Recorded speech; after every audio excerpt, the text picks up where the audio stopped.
नमस्कार। नित्य साधना Hindi YouTube channel पर मैं नरेश खोचे आप सभी का हार्दिक स्वागत करता हूँ। मित्रों, रामायण कथा में कुछ ऐसे खास पात्र हैं जिनके बारे में हम ज्यादा नहीं जानते हैं। उनमें से एक विभीषण की पुत्री भी है। हम सभी जानते हैं कि विभीषण भगवान राम के भक्त थे, हालांकि उनकी बेटी के बारे में उतना नहीं जानते। रामायण में उनके बारे में कोई विशेष जानकारी भी नहीं मिलती, लेकिन विभिन्न भाषाओं में लिखे गए रामायण में उनका उल्लेख किया जाता है, जिसे आपको भी जानना जरूरी है।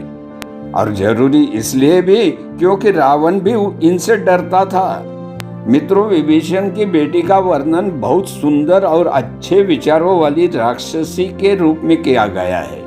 कहा गया है कि राक्षस कुल में जन्म लेने वाली विभीषण की बेटी बहुत बुद्धिमान थी।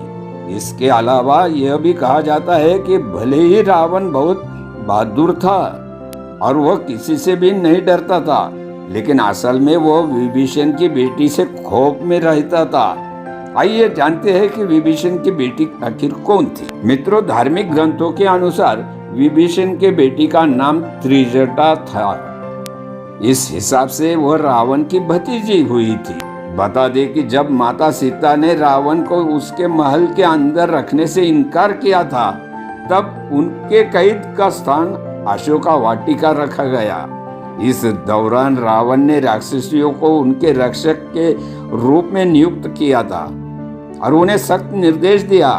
सभी राक्षसियां माता सीता को रावण से विवाह करने के लिए मनाने लगी। तभी त्रिजटा ने हस्तक्षेप किया। उन्होंने सीता के प्रति ऐसे व्यवहार किए लिए अपने साथी राक्षसियों को खूब खरी खोटी सुनाई और माफी मांगने को भी कहा। मित्रों, त्रिजटा ने अपने साथियों और माता सीता को अपना भविष्य सूचक सपना सुनाया था, जहाँ उन्होंने देखा कि लंका एक वानर यानी हनुमान द्वारा जलाया जा रहा है और भगवान राम सीता को बचाने के लिए आ रहे हैं। त्रिजटा राक्षसियों से कहती थी कि वे सीता को परेशान करने के बजाय उनकी सेवा करें। क्योंकि त्रिजटा सबसे बड़ी थी, इसलिए सभी उनकी बात भी मानती थी। मित्रों, त्रिजटा भले ही वह अशोका वाटिका में रहती थी, लेकिन वह हथियारों और जादुई क्षमताओं के बारे में बहुत कुछ जानती थी। अपनी दिव्य शक्ति से त्रिजटा माता सीता को हर घटना की जानकारी देती रहती थी। त्रिजटा बाहर से जितनी सामान्य दिखती थी, वह बिल्कुल इसके विपरीत थी। रावण त्रिजटा की दिव्य शक्तियों के बारे में जानता था, इसलिए वह उनसे भी डरता था। वह जब भी बोलती थी, जो कहती थी, वह हमेशा सच होता था। रावण यह भी जानता था कि त्रिजटा भगवान विष्णु से प्रेम करती थी और उनकी पूजा करती थी। मित्रों, माता सीता ने त्रिजटा को वरदान दिया था कि कार्तिक पूर्णिमा के अगले दिन उन्हें भी देवी स्वरूप में पूजा जाएगा।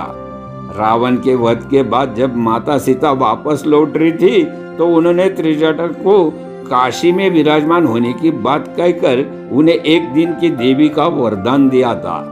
बस तब से उनकी पूजा होती चली आ रही है। धार्मिक मान्यताओं के मुताबिक जो भी कार्तिक पूर्णिमा को अगले दिन त्रिजटा राक्षसी की पूजा करता है, वह हमेशा उनकी रक्षा करती है।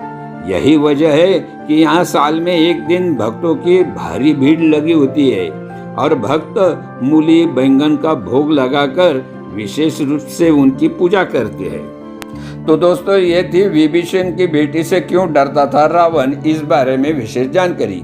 ऐसे ही ज्ञानवर्धक, उद्बोधक और आध्यात्मिक जानकारी के लिए आज ही हमारे नित्य साधना हिंदी यूट्यूब चैनल को सब्सक्राइब करें। आज की जानकारी अच्छी लगी तो उसे लाइक और शेयर जरूर करें। इस वीडियो में इतना ही। मिलते हैं अगली बार, तब तक के लिए जय श्री राम।